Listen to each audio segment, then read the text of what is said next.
Áno? Ahoj, Evička. Čo? Prečo dýchčím? Nedýchčím. To sa ti zdá. No, nie, to by som si nedovolil. Siahnuť na bicykel požičaný od tvojej susedky. Nie. Čo? Nejak sa zle počujem. Ale nie, veď to v televízii idú cyklistické preteky. No, áno, teším sa na teba. Pa. Tak toto som si mohla myslieť. Pozerám cyklistické preteky, sedím si na sedačke. Bože môj, prečo mi telefonuješ, keď si za dverami? Kvôli tomu. Čomu? Aby som ťa nachytala. Ja som ťa prosila, aby si... Neóny, všade neóny a taxíkov klaxóny, lesknú sa jak žetóny, všade sa mi ufóni, padajú mi plafóny. Tebe je čo, máš horúčku? Prečo? Hovoríš z cesty. Ale nie, len sa snažím poetickým jazykom hip-hopu vyjadriť absurdnosť situácie. Ty mu rozumieš? Nerozumiem, ale chápem to. Neóny, žetóny, ufóni, čo je tu na pochopenie? No, to Sadnite si, vysvetlím vám. Tu niečo vysvetľovať, rozumieš? Ja som ho prosila. Aby sa bicykla ani nedotkol. Čo keby si Jana teraz myslela, že ho chce naspäť? Čo by som jej potom povedala? Pozri sa, však je normálne umastený od klobásy a poliaty pivom. Dovolíte niečo povedať aj mne? Dáte príležitosť mladosti? Hovor. No. A ty mlč! Nezvyšuj na mňa hlas! Mlč. Hovorím mladosť. No. V prvom rade nechápem, kde máte problém. Hovorí vám niečo asertivita? Ako to hovoríš so svojou matkou? Že to slovo znamená niečo úplne iné. Asertivita, to je komunikačná zručnosť, schopnosť presvedčiť toho druhého. Ja, no veď preto. No, vy dvaja sa musíte naučiť komunikovať. Zlatko, ale ja až teraz vidím, že predsa ťa len niečo v tej tvojej škole naučili. Najvyšší čas. No, však už študujú v celé 3. tisícročie. Ja. Tak, vy sa musíte naučiť počúvať jeden druhého. A čo si myslíš? Čo robím od svadby? To by si nebol ty, keby si nemal nejakú sprostú poznámku. Mama, otec. Mama, mohla by si prosím ťa otcovi vysvetliť, čo ti na ňom vadí? Na to by mi nestačil týždeň. Nie, ale tak skús to povedať jednou vetou. Môže byť jedno slovo? Môže. Všetko rozumieš, vadí mi na ňom všetko. Ale najviac mi vadí to, že stále sa chce hrať ako nejaký malý chlapec. Ale nestačia mu jeho hračky. Televízor, mikrovlnka, počítač, internet, futbal. Musí si sadať aj na môj bicykel požičaný od Jany. No, tak toto bolo najdlhšie slovo v histórii. Máš stále má sprosté poznámky, že by sa mala schudnúť a keď chcem cvičiť, bráni mi v tom. S mojím nervom cvičíte, tak sa trošku hambite, jak stará krv na ostrý dýky. Už ma zlostia tie vaše kriky. Pečko, ty sa nazlostil. Ale nie, len som si uvedomil, že toto nemá význam. Ale viete čo? Mám pre vás jeden návrh. Potrebuješ peniaze. Aj to? Ale čo keby som sem domov priviedol jednu mladú asistentku? Čo?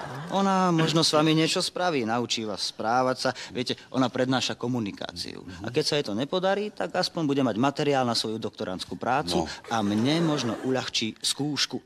Vyskúšate to? Neviem, no. Neviem, no tak ale kvôli tebe. Naozaj máš o nej skúšku? Jasné, tento semester. No veď, jasné. Hodinka strávená s tvojou matkou, to môže ísť rovno do Akadémie vied. Len ju dovedz, Zlatko. Konečne bude mať s kým pozerať svoju obľúbenú telenovelu. Kočka si, kočka, perfektne naladená, obloha nočná, si kočka. Nech sa páči, slečna Zuzanka, nech sa páči, poďte ďalej. Ako doma, Evička. Ďakujem. Eva, je tu slečna Zuzanka. Dobrý deň. Dobrý. Od Petríka zo školy. Tak, ja neviem, dáte si kávičku, alebo čo? Nie, ďakujem, dám si čaj. Áno. Môžem si sadnúť? Ale samozrejme, nech sa páči. Nech sa páči, slečna. Prepáčte, viete, ja každý deň v túto hodinu takto cvičím. Áno, a že som si nevšimol. A ten čajík teda môže byť čierny s citrónikom. Poznám ťa 30 rokov, ale nikdy si nebol takýto starostlivý ako posledných 5 minút. Takže váš syn Peter mi povedal, že vo vašej rodine dochádza k určitým komunikačným, ako by som to nazvala. No, Prosím vás, aký je? Viete, on nám o škole toho vôbec doma nič nepovie. S kým sedí? Ako sa správa? Ale... Viete, ja som s ním začala pracovať len v tomto semestri. Hej, ale páči sa vám, ako nie je. On je fešák, tak však Tak áno. má byť pokon, nie? Nevťahuj to brucho, je to naozaj mimoriadne trápne. Nevšímajte si ju. Viete, ona závidí, lebo ja chudnem, kedy chcem. Ja si nemusím požičiavať bicykel od susedy. Chodnem, kedy chcem. A prečo ti potom musím každého pol roka povoľovať nohavice? Takže váš syn Peter mi Ale prosím ťa, povedal, pekne nerozprávaj mi, veľmi dobre ťa poznám. Ty si sadla na ten bicykel až vtedy, keď si videla, že už ideme. Buď ticho, ty športovec. Čo ty máš so športom? Na šport mi nesiahaj, Ani dobre? nemám na aký. Akože na aký? A futbal? Čo? Kto dal gól starým pánom Ja starým Slovana? pánom Slovana. Aha, sedela som náhodou na tribúne za bránkou. Len si to pekne všetko zapíšte, slečná Zuzinka. Všetko. Samozrejme, Áno, že si tam sedela, veď som ti zohnal lístky, nie? sedela som tam, lebo som tam musela sedieť, pretože sme večer odchádzali na zájazd do Bulharska a keby som ťa nebola strážila, zmeškali by sme odchod. A hlava by ťa bolela až po Varnu, vieš? môžem vás poprosiť o ten čaj? Asi by mi to pomohlo. Samozrejme. No, a 2 cukríčky, alebo... 2, 3. Áno, dobre. Nechceli by ste si ho vziať. Ako, prosím? Jednoducho vziať. A kam? K vám na univerzitu, do školy, do laboratória. Mohli by ste na ňom robiť nejaké pokusy, čo ja viem. Mohli by ste skúšať tablety proti zúrivosti na ňom. Jednoducho sa s ním nedá vydržať. A čo si myslíte, že čím to je spôsobené? Určite je to dedičné. Veď aj ten gól proti starým pánom Slovana. Viete, čo by to dal náhodou? Zakopol otrávnik a náhodou tam bola lopta a dal gól. Tak ja neviem, ako to Je bolo. to určite dedičné. Keby ste poznali jeho rodinu, to je niečo strašné. Matka, príšerné, otec. A zaspí. Zaspí. Všade a za každých okolností. Naposledy to bolo na plese hasičov. Predstavte si, vyhrali sme cenu v tombole kefu na záchod. On to šiel prebrať, stál tam na tom pódiu ako taký král, držal to ako žezlo a predstavte si, on normálne spal. Možno bol chorý. Preď bol chorý. Nechcel so mnou tancovať a v tom to bolo. Páči sa mu nášľovej zadok. No tak ona si na staré kolena stráca zrak, lebo nie je to príznak nejakej psychickej poruchy. Nehrozia nám záchvaty zúrivosti. Čo to môže znamenať pre rodinu? Veď človek, ktorému sa páči Neuschlovej zadok, nemôže byť predsa normálny. Tak, už sa to nesie. Konečne. Nech sa páči. Ďakujem. Tak, prosím. Čo si sa ty zbláznil? Čo? Ešte si slečná doktorka bude myslieť, že nevieme, čo sa patrí. No. Ach. Však, dobre, nebolo. Takže, pardon, vy ste tá odborníčka na komunikáciu? Ja som psychologička, ale na komunikáciu sa špecializujem. Aha, rozumiem. No a čo vám o mne rozprávala, čo? Ja viem, určite vám rozprávala o futbale. Čo? Ako som dal ten gól? Že to bolo celkom inak, že ja som sa potkol o trávnik a náhodou vlastne úplne som dal ten gól. Však? No, ona sa na tom ohromne zabáva. Ona to všade rozpráva. Ona si myslí, že to je dobrý vtip. No ale s tým sa nedá nič robiť. Nič. Prečo? No, lebo je to dedičné. Celá ich rodina je taká. To je hrôza, ale nie je matka. To je niečo príšerné. Mali by ste si ju zobrať na univerzitu.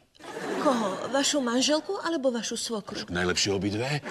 No, počúvajte, za týždeň by ste mali o nich napísanú vedeckú prácu. Čo vedeckú prácu? Vy by ste o nich založili nový vedný odbor. A čo vám na nej najviac prekáže? Všade zaspí. Naozaj. Normálne všade zaspí. Minule boli sme na hasickom plese. Áno, ja som vyhral v tombole takú kefu na záchod. Vám to hovorila. No. A idem ako hore na to pódium, že sranda, prevzal som si tú kefu a všetci sa zabávali, ohromná zábava. A ja kúkam, kde sedí a ona normálne spala. Na čo by ste na to povedali? Možno bola unavená. Ale trd bola unavená, to mi urobila na schvál, prosím vás pekne, lebo závidí, že ja mám šťastie a ona nie. Ale viete, čo je najhoršie? Najhoršie na tom je, že ona si myslí, že mne sa páči Neuschlovej zadok, to je susedka zo 6. Ale však, keby sa mi páčil Neuschlovej zadok, tak sa mi páči aj ten jej, nie? Čo to je hrôza? A čo si ona myslí, že som prišiel o zrak alebo o rozum? Ako dve hrdličky. Vážená pani Eva, vážený pán Peter, váš syn Peter mi povedal, že Aký je v škole? Viete, my sa o ňom nič nedozvieme. S kým sa kamaráti? Ja naozaj neviem. Ale však, veď sme vás ešte ani neponúkli. Čo? Slivovičku si dáte? Výbornú máme. No. Od strikasko pani. Áno, tak reťazku je tam. Má viacej reťazok ako Mária Terézia, čo? Nie, ďakujem, ja som abstinent. Bože, taká mladá, už taká skazená, čo? Toto nám nemôžete urobiť. Čo, horúci? Ale nevadí, horúci, pozrite sa, to sa robí takto. Normálne chytíte, pomiešate si. Ale Eva, prestaň, čo ma tu strápňuješ pred návštevou, no? Prosím vás, kde máte kúpeľňu? No, tu je vzadu, nech sa páči, no. Vlk, vidíš, čo si urobil? Ja som to urobil, ty za všetko môžeš. Furt ma tu napomínaš ako malého chlapca. Viete čo, nebojte sa, to vôbec nebude vidieť, ja to opláchnem vodou, vysuší sa to fénom a to naozaj si nikto nevšimne. Môže sa naozaj pred návštevou správať slušnejšie. Ty mi máš čo hovoriť, ty si tá najlepšia vždy však. Prosím ťa, však tebe nepomôže ani tá príručka perfektného správania. Perfektného, slušného, keď už slušného, lenže tebe slovo slušnosť ani nejde do tej tvojej huby.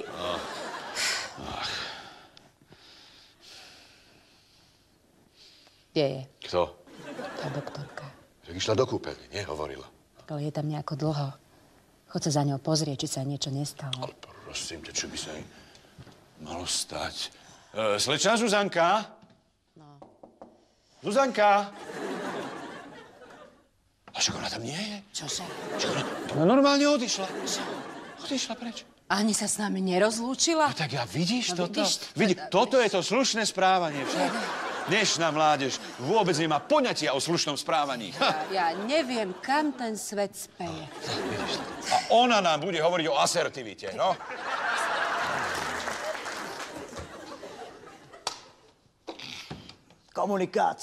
Komunikácia, každý o nej kričí, klameš ako noviny, čítaš nich chobotoviny, zdvihneš svoj mobil, trepeš samé debiliny, ako taký debil. Ty počúvaj, vieš, čo sa mi snívalo? No. Že som na súťaži Hviezdoslavov Kubín a recitujem tam nejakú blbú básničku. Hovoril si niečo, Petri? Pýtam sa, že ako dopadla návšteva? Prišla? Prišla. No, a hneď aj odišla. Dobrá, čo? Tá má komunikáciu v maličku. Študuje v Amerike. Teda predtým študovala. Pokojne mohol študovať aj vo vrútkach, naozaj sme si nič nevšimli. Ale mama, prosím ťa, No prestaň. nedívaj sa na mňa, tak naozaj sme si nič nevšimli však. Dobre, a čo ste tu robili celý čas? Dávala vám testy? Hrali ste sa psychohry? Ale nič sme sa nehrali, nič nám nedávala. Normálne sme tu sedeli a ponúkli sme jej čaj, slivovicu odmietla. No. No, ona nepije. Mám to odskúšané. Niečo rozprávala a potom odišla, ani sa s nami nerozlúčila. Toto mi nejde do hlavy. Bola to Zuzana, taká pekná, usmievavá, okatá hneď do vlaska. Áno, a také plné pery má. Ale to si kedy stihol všimnúť. Kým si varila čaj? A aké mala nohy a zadok, to si nevšimol? Keby si ho varila dlhšie, tak si všimnem. No, skúšali ste nejaké modelové situácie? No čo, nic sme neskúšali. Normálne sme sa rozprávali, ona si niečo zapisovala, potom odišla, ani sa s nami nerozlúčila. No dobre, a poviete mi konečne, čo vám povedala? Povedala vám niečo? Ale veď ti to hovoríme celý čas práve, že nič nám nepovedala, No, nič. tak možno sa vyjadrovala príliš odborne a vy ste jej vôbec nerozumeli. No náhodou, tvoj ocinko je rozumel naozaj dokonale. Som videla, ako si jej pchal uši rovno pod ústa. Tak áno, lebo som ju nepočul, furt si tu niečo vrieskala. Nie reč, Musíš mi to vysvetliť, Petrik. Čo si jej povedal, kým sem prišla? Ale nič, pravdu, že máte problém s komunikáciou, nech sem príde, spraví s vami cvičenia, aby ste sa nejak pomerili, alebo čo, a potom vám to buď pomôže, alebo ona bude mať materiál pre svoju prácu. Páči sa ti. To, Zuzana. Čo sa robíš ty? Určite niečo máš, no. Ale čo by nie som len sa tak, mal? nie, aby si učiteľku oslovoval Zuzanka. No. Dobre, no tak čo ja mám hovoriť? Slečna pani asistentka Knapiková. Neviem, prečo sa tomu tak vyhýbaš, veď my sa iba normálne pýtame, no. Nie, nič. Ale čo sa čuduješ? No mama by len chcela, aby si jedného dňa sem priviedol nejaké dievča z dobrej rodiny. No. Nie len tých tvojich týpkov, čo nosia nohavice dlhšie ako pod kolena. No, a jeden mal minule taký jazyk z tenisky, že som sa na ňom podkýňal. Chceli ste vedieť, s kým sa kamarátim? Peter, skoč do kuchyne po pivo. No vidíš, konečne dobrý nápad. Poď sem. Čo, mama, čo? Zlatko. Čo je? Počúvaj, to naozaj nemáte v partii žiadne dievčatá. Ale mám. Ale vieš, pochop ma, my máme iba teba a mne nemôže byť ľahostajné, s kým sa kamarátiš. Alebo... Nebudaj, tebe sa nepáčia dievčatá. Čajočky. cicušky, babenky a buchty. Vieš, keď máš niečo za sebou, vtedy si sám sebou. Páčia alebo nepáčia? Páčia. Čo? Páčia. To mi odľahlo. No dobre, ale prečo sme doma u nás ešte žiadnu nevideli? No, lebo som vám ešte žiadnu neukázal. A kedy to bude? Až stretnem takú, ktorá s vami vydrží dlhšie ako 5 minút bez toho, aby zošalela. Poďme čumeť na bedňu. Môj chlapec. Stále mi vrta v hlave tá dnešná návšteva. Na čo som prišla? Aby sa s nami len tak rozprávala? A čo tie hry, čo spomínal Petrík? To sme sa jej zdali takí nevzdelaní. Odpovedz mi, Peter. Áno. Naozaj sme sa jej zdali pod jej úroveň? Nie.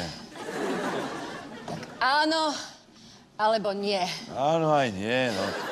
Ale skôr asi áno ako nie. O čom som hovorila? Že je ten program pod úroveň, no. Ty ma vôbec nepočúvaš. Čo? O čom si hovorila? O tej dnešnej návšteve. Ale kašli na ňu, fiflena jedna namyslená, čo? Si myslíš, že keď študovala v Amerike, môže nad každým ohrňať nos, nie? Máš pravdu. Iba čo sme s ňou stratili čas. Som si radšej mohla hodinku pokojne zacvičiť. Presne tak, ty by si bicyklovala a ja by som sa ti pozeral na zadok. No. Peter, ty zasa spíš. Ale nie, nespím. Prečo si to myslíš? Pretože si nevšimol, že už asi hodinu bicyklujem. Všimol. Však sa ti už asi 10 minút pozerám na zadok. Toho mám taký pekný. Nie, taký veľký. Nevidím cez na obrazovku.